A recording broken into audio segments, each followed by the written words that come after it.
In a recent Oval Office meeting, President Donald Trump made a statement that has reverberated across the globe. Comparing the Russia-Ukraine conflict to two children fighting in a park, he suggested it might be better to let them fight for a while before intervening. Sometimes, and this is me speaking maybe in a negative sense, but sometimes you see two young children fighting like crazy. They hate each other and they're fighting in a park. And you try and pull them apart. They don't want to be pulled. Sometimes you're better off letting them fight for a while and then pulling them apart. And I gave that analogy.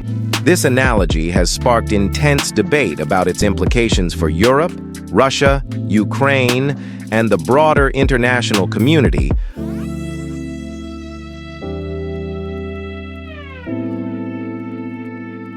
On June 5th, 2025, President Trump hosted German Chancellor Friedrich Merz at the White House.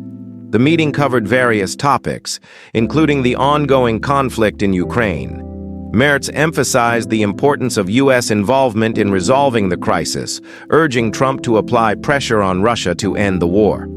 Agree on this war and how terrible this war is going on, and we are both looking for ways to stop it very soon. And I told the president before we came in that he is the key person in the world who can really do that now by putting pressure on Russia. And we will have this debate later on again, how we can proceed jointly between the Europeans and the Americans. And I think we are having the duty to do something on that now, to stop it after 3.5 years, which is really terrible. During the meeting, Trump likened the Russia-Ukraine war to a fight between two children, suggesting that sometimes it's better to let them continue before stepping in. He claimed to have shared this analogy with Russian President Vladimir Putin during a recent call. I see the moment where I say, well, they're going to just keep fighting. You know, I gave the analogy yesterday when I spoke to President Putin. I had a 2-hour and 15-minute call with him. Sometimes, and this is me speaking maybe in a negative sense, but sometimes you see two young children fighting like crazy. They hate each other and they're fighting in a park. And you try and pull them apart. They don't want to be pulled. Sometimes you're better off letting them fight for a while and then pulling them apart. And I gave that analogy to Putin yesterday. I said, President, maybe you're going to have to keep fighting and suffering a lot because both sides are suffering before you pull them apart, before they're able to be pulled apart. But it's a pretty known analogy. You have two kids, they fight.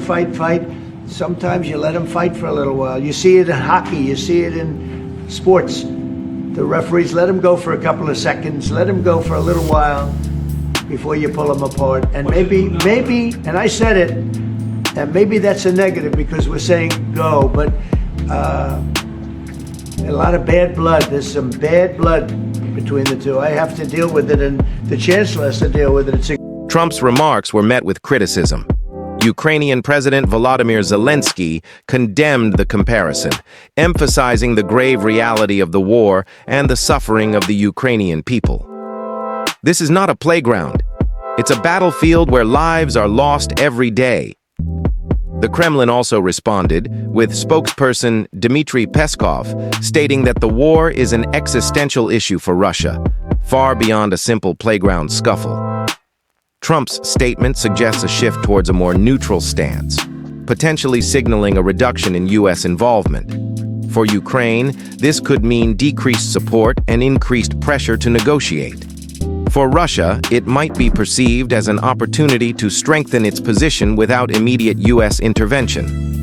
If the U.S. steps back, Europe may need to take on a more significant role in ensuring regional stability.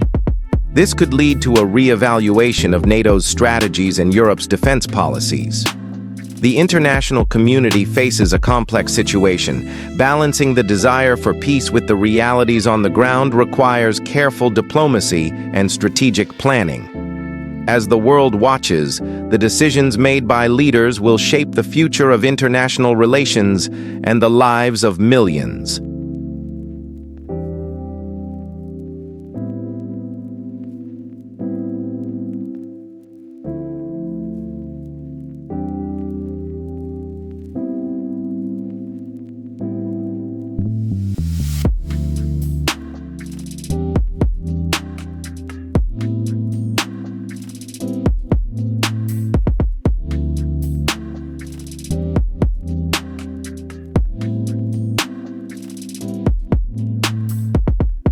Thank you for watching.